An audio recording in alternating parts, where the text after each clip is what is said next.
Okay, so if you saw this slide next week, you have to say that's an esophagus. How would I know that's esophagus besides that you saw me click the button?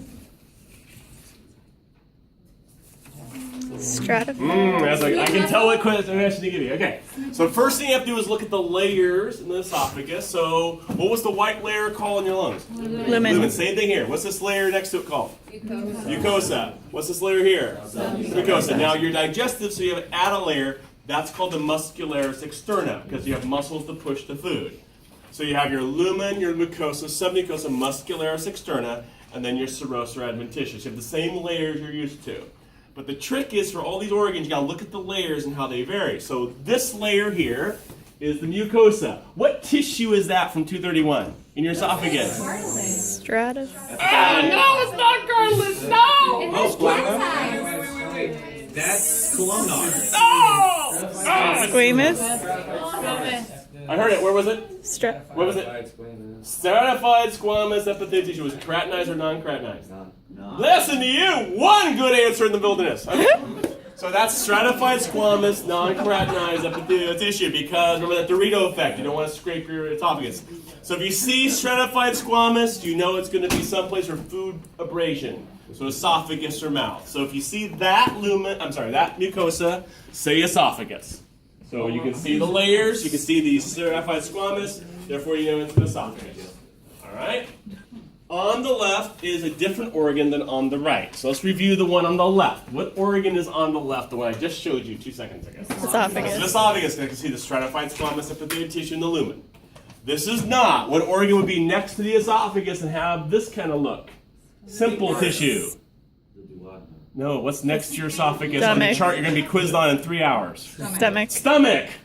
Oh, okay. So esophagus, stomach. Because remember, the stomach has simple lining. Because remember, you're going to absorb and secrete from 231. Is that like the rugae? Those are the rugae. Listen to that word you remember. Okay. That's a stomach.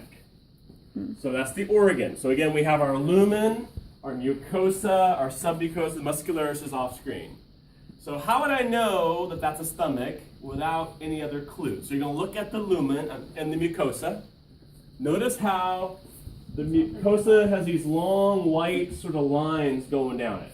Anyone know what those are called? Those aren't villi in the stomach. Those are something else. Close to a crypt, but not a crypt. It's called a pit.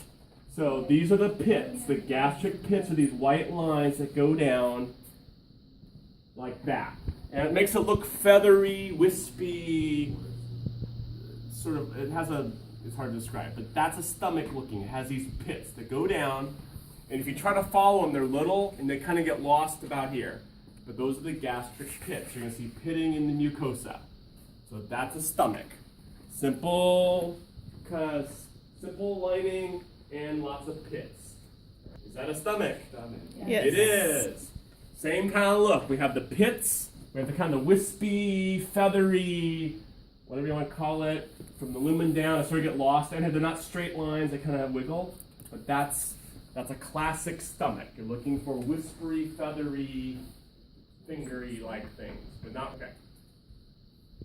That's also a stomach. The way I would know that is I look up here. I can still see that kind of the pit effect. These are sort of whispery kind of things. And then I look here, and what do you think this layer is here?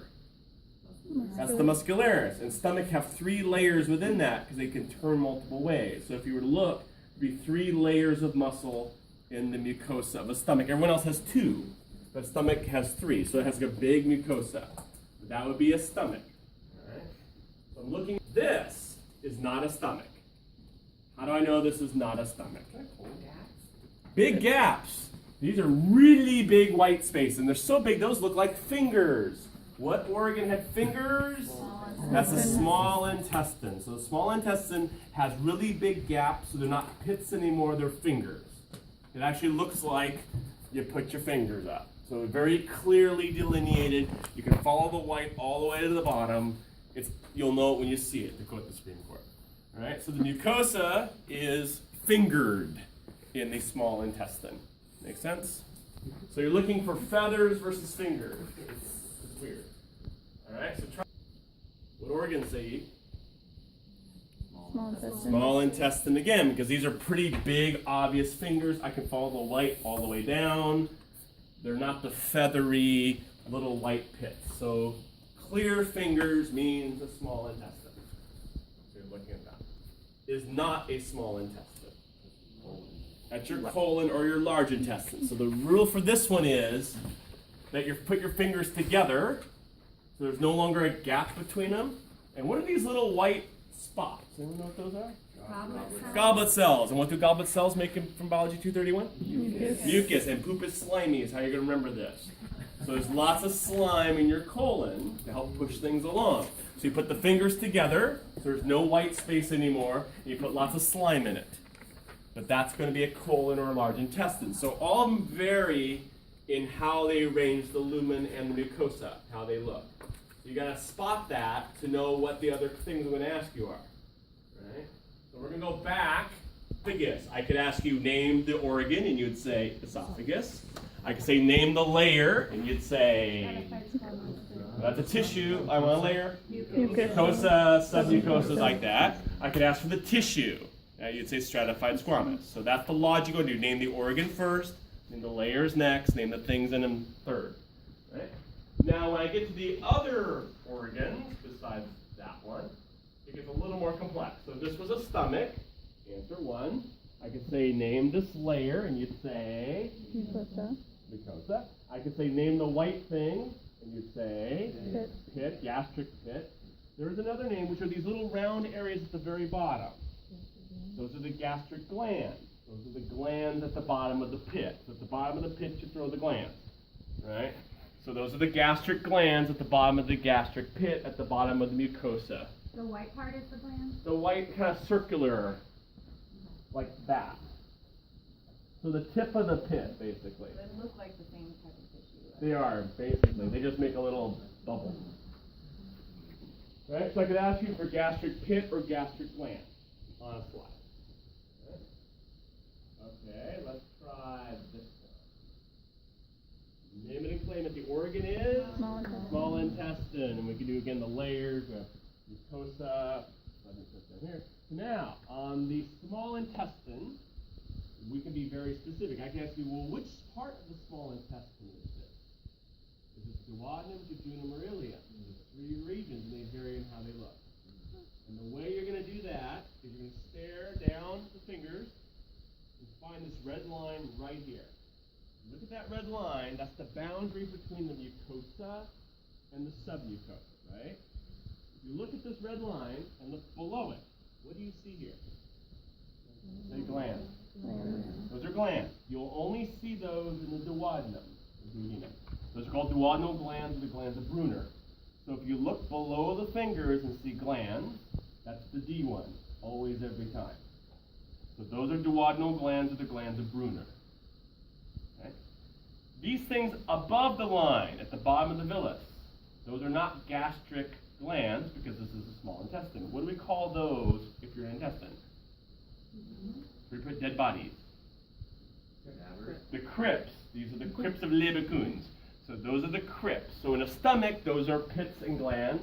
In an intestine, those are the crypts. Just like the gangrene, right? So you got glands and crypts. One's above the line, one's below the line. All right? And those are also called intestinal crypts. The gland in the stomach, is that in the intestine? So this is a close-up. My crypts are above the line. My Brunner's glands are below the line, meaning that's a duodenum. You see those two things, there's a duodenum, the first part of the small intestine. Prove I'm not making this up much. Here's what J. calls them. They're glands of Brunner, but they're below the line. Crypts are above the line. Okay. Find me a Brunner's gland, will you?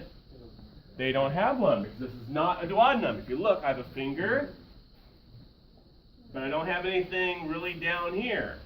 Therefore, this is not the duodenum. This would be a jejunum or an ileum. They don't have the gland. They still have crypts. They're these. They don't have the gland. Okay. So here's another one. You notice that red line, which is here. I have crypts. I don't have glands. Therefore, it can't be the duodenum. I still have fingers. This is be a jejunum or an ileum. Colon has crypts. Can you find me a crypt in your colon? That sounds so wrong in some ways, right? These big circles at the end of the hands, those are crypts because they're above the line, but they don't have glands. Those are blood vessels. So no glands, fingers together with crypts, that's going to be a large intestine or colon. So the differences in what you see and where they are will lead you to where you're supposed to go.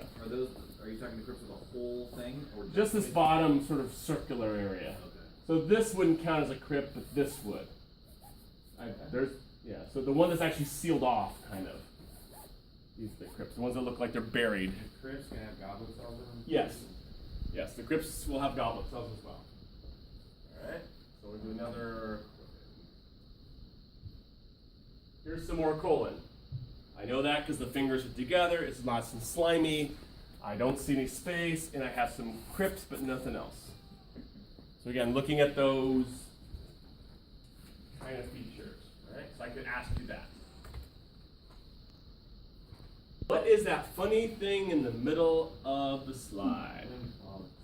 A lymph follicle or a lymphoid organ, a lymph aggregate. So, what do we call the lymph nodes in your abdominal area, on your intestines? Start with a P. That's called a Peyer's patch. So if you're reading along and they talk about Peyer's patches, they mean these round sort of lymph things in your intestines. They just appear. That'd be, I could ask you, what is that? You could say it's a lymph or a Peyer's patch. Those are basically synonymous. Just for a laugh, the thing on the left is what? Large intestine. Large intestine. This is stratified squamous. What's that? What's attached to, yeah, this is a Peyer's patch. What's attached to your large intestine that would be stratified squamous? That's your anus, in case you want to know, right? Because that's going to be abrasive. So that again is no longer the colon, that's an abrasion area. So that's your anal junction, they call it. Insert joke now. I would not use that slide. It's not one of the organs where the food touches. This is a salivary gland. How would I know that that's a salivary gland? Go back to 231. What type of tissue is found in glands? Cuboidal. Cuboidal. So if you look, most of these rings are square-like cells. That's one hint. It looks puffy, we call it. Lots of little cells all over. No fingers, no layers. So this is a salivary gland. They look puffy cells. So let's try this one. This is also a salivary gland. Lots of puffy cells. Right? So no fingers, no layers, no lumen. And then more. So if I give you a slide that has no fingers or anything, you're going to say it's probably a salivary gland. Because that's how they look, kind of puffy square cells. You only have one slide, it's the parotid. So the only slide I can show you physically would be this one here. So that's a parotid salivary gland. So if you don't see fingers, you don't see a lumen, you don't see anything, you see puffy square cells here and there, that's a parotid salivary gland. It's the one here. Make sense? So no fingers, no lumen, nothing. Okay, now we're going to get the two hardest slides. This is your liver. Notice it's all the same color. It's pink. There's nothing to help you out. There's no fingers. There's no layers. You just have to memorize that that's a liver. The way you're going to memorize that's a liver is you look for these big holes every once in a while, like here, or there, or there. And if you squint real hard and like pretend, you will notice that looks like looking down on a volcano because all the little white lines radiate away from those circles, like a volcanic eruption. So those are called the lobules. So each part of the liver would have a big circle and lots of white lines from it. I'll show you another one, and you can try to pretend.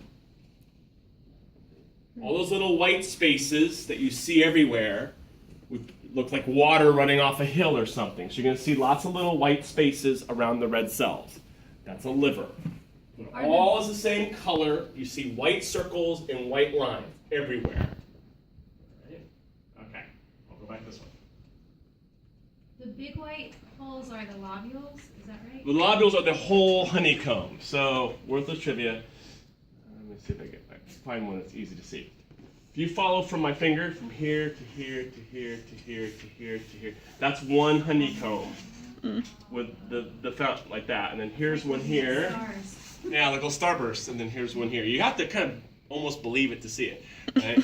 So, Magic eye. yeah, magic biology eye. So it's like a honeycomb with these mountains in each one.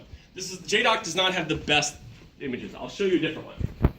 Far away, actually, it's easier than getting close. But you kind of see that whole mountain range effect. Here's Crater Lake. Here's Mount St. Helens.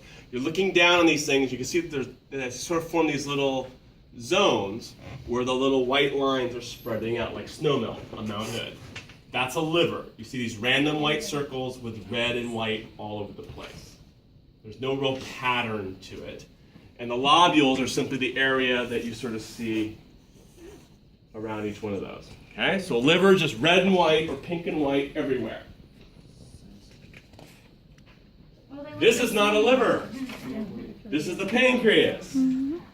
How can I tell this is not a liver? Well, it doesn't have the line. That's right. It's the same color and everything, except you have to notice that these are the islets of Langerhans, areas that are lighter or darker. So those two slides look almost identical, except you have to spot the islets of Langerhans as a pancreas. If you don't have islets of Langerhans, you're a liver. But they have the same color, the same feel, the same texture. The only thing that's different is you're going to spot an area that's different colored. So livers have holes, pancreases have different areas, but they're not the same organ, right? They look almost the same. And you got to just spend a minute staring at it to notice that they're different. Right? I wish I was, could give you an easier job, but that's a liver there, because all I see is white and pink with holes and lines. Right? Okay, if I go back, we do pancreas. That's the pancreas. I see areas that are liver because it has a big hole, white lines, and pink. There's no other color. That's one of the corners of your liver. Right? Make sense? So those are the slides. So you want to name the organ, name the layers, then go into the tissues and the cells as you do each one.